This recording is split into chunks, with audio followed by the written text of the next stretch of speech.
And that's the rule. No, it's not. It's 2. Well, I'm going to get you.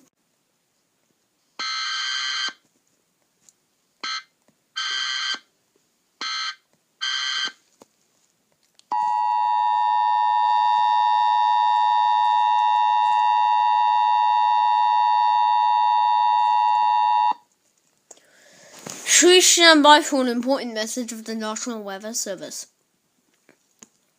The National Weather Service has issued a severe thunderstorm warning for Highway 220, 88, 80, 30, 500, and 910. This is a dangerous situation until 8:17 p.m.